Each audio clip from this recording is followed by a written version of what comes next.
Cyber crime સુરક્ષા અંતર્ગત જિલ્લા પોલીસ વડા અક્ષરાજ મકવાણાએ પત્રકાર પરિષદ યોજી બનાસકાંઠા પોલીસે સાયબર ક્રાઇમનો ભોગ બનેલા અરજદારોને 2 કરોડથી વધુની રકમ પરત અપાવી. સાયબર ફ્રોડ બાબતે સાવચેત રહેવું, ત્વરિત પોલીસનો સંપર્ક કરવો તેવું જિલ્લા પોલીસ અધિક્ષક શ્રી અક્ષયરાજ મકવાણાનું બયાન. આજના ટેકનોલોજીના યુગમાં આંગળીના ટેરવે બનતા અપરાધ એટલે cyber crime mobile, computer, tablet, laptop દ્વારા ઇન્ટરનેટના માધ્યમથી કાયદો કાનૂનનો ભંગ કરીને થતી છેતરપિંડી અને અપરાધ સામે રક્ષણ આપવા માટે બનાસકાંઠા જિલ્લા પોલીસ સજ્જ છે. જિલ્લાના પ્રત્યેક નાગરિકને સાયબર ક્રાઇમ સુરક્ષા આપવા માટે જિલ્લા પોલીસ 24/7 સેવારત છે. સાયબર ક્રાઇમ કે ફ્રોડનો ભોગ બનેલ વ્યક્તિ સાયબર ક્રાઇમ હેલ્પલાઇન નંબર 1930 પર પોતાની ફરિયાદ નોંધાવી શકે છે. સરહદી જિલ્લા બનાસકાંઠામાં પણ સાયબર ક્રાઇમના બનાવો અવારનવાર માધ્યમોમાં ચમકતા હોય. સાયબર ક્રાઇમ, સાયબર ફ્રોડથી બચવાનો એકમાત્ર ઉપાય સાવધાની અને સતર્કતા છે.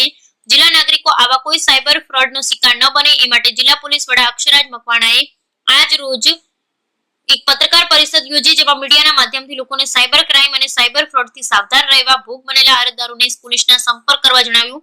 તેમજ અજાણ્યા કોલ, ઓટીપી, અજાણ્યા નંબર પરથી આવતી લિંક કે મેસેજ બાબતે સતર્ક રહેવા અપીલ કરી. વધુમાં જિલ્લા પોલીસ વડાએ જણાવ્યું કે હાલમાં એઆઈ ટેકનોલોજીનો ઉપયોગ કરી અધિકારીઓ કે મોટી હસ્તીઓના નામે કોલ, મેસેજ કરી સાયબર ક્રાઇમ આચરવામાં આવે, જે બાબતે સાવચેત રહેવું અને આવા ઘટનામાં જરા પણ શંકાસ્પદ બાબત સામે આવે તો તાત્કાલિક પોલીસનો સંપર્ક કરવા જણાવ્યું. જિલ્લા પોલીસ વડા અક્ષયરાજ મકવાણાએ કહ્યું કે જિલ્લામાં જુલાઈ 2024 સુધીમાં 1886 અરજદારોએ સાયબર ફ્રોડ મામલે અરજી કરી છે. જિલ્લાની સાયબર ક્રાઇમ ટીમની સફળ કામગીરીને પગલે ભોગ બનેલા અરજદારોને 2,05,81,270 જેટલી રકમ પરત પણ આપવામાં આવી, જ્યારે 5,009 શંકાસ્પદ બેંક ખાતાઓના કુલ 5,59,40,655 પુટ ઓન હોલ્ડ કરી રોકી દેવામાં આવ્યા. આ રકમ ભોગ બનેલા અરજદારોને પરત કરવા માટેની કાર્યવાહી ચાલુ છે. બનાસકાંઠા જિલ્લાના નાગરિકો સાયબર ફ્રોડનો ભોગ ન બને તે સારું સાયબર ક્રાઇમ પોલીસ સ્ટેશન દ્વારા જિલ્લાના વિવિધ શૈક્ષણિક સંકુલો, કોલેજ, આઈટીઆઈ, પોલિટેકનિક ઉપરાંત શહેરની સ્થાનિક સોસાયટીઓ ખાતે સાયબર ક્રાઇમ લોક જાગૃતિ સેમિનારનું આયોજન કરવામાં આવે, જેમાં સાયબર ફ્રોડના વિવિધ બનાવ બાબતે પ્રેઝન્ટેશન દ્વારા સચોટ માર્ગદર્શન પૂરું પાડવામાં આવે છે.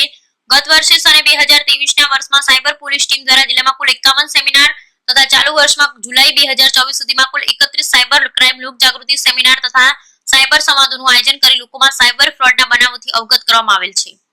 બનાસકાંઠા જિલ્લા પોલીસ દ્વારા સાયબર ક્રાઇમ બાબતે બતાવેલ કિસ્સાઓમાં લોકોને સાવચેત રહેવા જણાવ્યું. અજાણ્યા નંબરથી કોઈ કોલ કે મેસેજ આવે તો તેમાં કોઈ પણ માહિતી આપવી નહીં કે કોલ કરનાર વ્યક્તિ જે કહે તે મુજબ કોઈ કાર્યવાહી કરવી નહીં. અજાણી લિંકમાં ક્લિક કરવું નહીં. વોટ્સએપમાં ફરતી એપીકે ફાઇલ ડાઉનલોડ કરવી. ગૂગલ સર્ચ દ્વારા કોઈ પણ સર્વિસ માટેનો helpline number, customer care number search કરવો નહીં. કોઈ પણ લોભામણી સ્વિચ સ્કીમ કે લાલચમાં ફસાવું નહીં.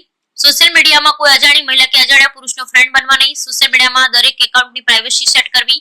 હાલના યુવાનો ન્યૂડ વિડીયો કોલનો ખૂબ જ શિકાર બની રહેલ હોય. અજાણ નંબર હોય, વિડીયો કોલ ભૂલથી પણ રિસીવ કરવો નહીં. કોઈ પોલીસ અધિકારીના નામથી કોલ આવે, આધાર કાર્ડનો દુરુપયોગ થયેલું જણાવી નાર્કોટિક્સ, ડ્રગ્સ કે વેપન્સ હથિયારની ખરીદી પર થયાનું જણાવી પોલીસ કેસના નામે બ્લેકમેલ કરવાની કોશિશ કરે તો ફસાવું નહીં. બેંક ક્યારે ઓટીપી માંગતી ન હોય, જેથી ઓટીપી કોઈને પણ શેર કરવો નહીં. સોશિયલ મીડિયાના સ્ટ્રોંગ પાસવર્ડમાં capital letter, small letter, numeric અંક અને સ્પેશિયલ કેરેક્ટર એ રીતને તમામ ના એડ કરી સ્ટ્રોંગ પાસવર્ડ અને સમયાંતરે પાસવર્ડ બદલતા રહેવું. ઓનલાઈન જોબ કે ઓનલાઈન મેટ્રોલિયન સાઇટની એકાઉન્ટની ખરાઈ કર્યા સિવાય કોઈ જ લેવડ-દેવડ કરવી નહીં.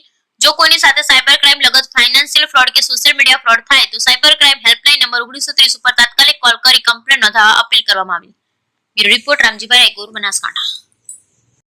હું બનાસકાંઠા પોલીસ અધિક્ષક અક્ષયરાજ આપ સર્વ મીડિયાના મિત્રો મારફતે જણાવવા માગું છું કે આપણા બનાસકાંઠા જિલ્લામાં પણ સાયબર ક્રાઇમની ઘણી બધા ઘટનાઓ બને છે. આ જે ઘટનાઓ બને છે તેમાં જે મુખ્યત્વે જે ફ્રોડ હોય છે તેમાં કોઈને કોઈ માણસ જે છે એ કોલ કરી અને ઓટીપીના પાસવર્ડ મોકલવા, કોઈ લિંક મોકલવી, આ ઉપરાંત જે છે OLXની વસ્તુ મારફતે કોઈ કરાવવું, KYCનું ફોર્મ ભરાવવું કે આવી બીજી કોઈ લિંક મોકલી અને અલગ અલગ રીતે આપણા જે માણસો હોય છે કે જે લોકો શિક્ષિત પણ હોય છે ને ઘણા કિસ્સામાં જે લોકો ઓછું ભણતા હોય છે તેમને બી ડરાવી, ધમકાવી અને પોતે કોઈ અધિકારી છે તેઓ બી ખોટો રફ જમાવી અને હાલના સમયમાં એઆઈ ટેકનોલોજીનો યુઝ કરીને ઘણા બધા સાયબર ક્રાઇમના અપરાધો બનતા હોય છે. આ તમામ સાયબર ક્રાઇમના અપરાધો જે છે જે આપણી બનાસકાંઠા પોલીસે 1930 ઉપર એને નોંધી અને ત્યારબાદ આગળની કાર્યવાહી કરતી હોય છે. હું લોકોને જણાવવા માંગીશ કે તેઓ આ સાયબર ક્રાઇમના શિકારનો ભોગ ના બને. આપણા બનાસકાંઠા જિલ્લામાં અત્યાર સુધી પોલીસ દ્વારા આવા લોકોની રકમને રોકી અને 2 કરોડ જેટલી માતબર રકમ જે છે એ લોકોને પાછી આપવામાં આવેલી છે. આ સિવાય હાલમાં 5,59,00,000 જેટલી રકમ પણ પોલીસે હાલમાં જે છે એમની બચાવેલી છે અને એમને પાછા આપવા માટેની પ્રક્રિયા એમની હાલમાં ચાલુ છે. હું આ માધ્યમથી લોકોને કહેવા માંગીશ કે આપ લોકો સાયબર ક્રાઇમના ફ્રોડનો ભોગ ના બનો આપ લોકો ખૂબ સાવધાની બરતો અને છતાં પણ જો આપને કોઈ મુશ્કેલી થાય છે અને આપણા સાથે કોઈ ફ્રોડ કરી જાય છે તો આપ 1930 ઉપર કોલ કરશો તો અમે આપની રકમને તરત ધોરણે એને ફ્રીજ કરાવીશું અને ત્યારબાદ આપની રકમને પાછા આપવા માટેની અમે તમામ કાર્યવાહી બી કરીશું. Thank you.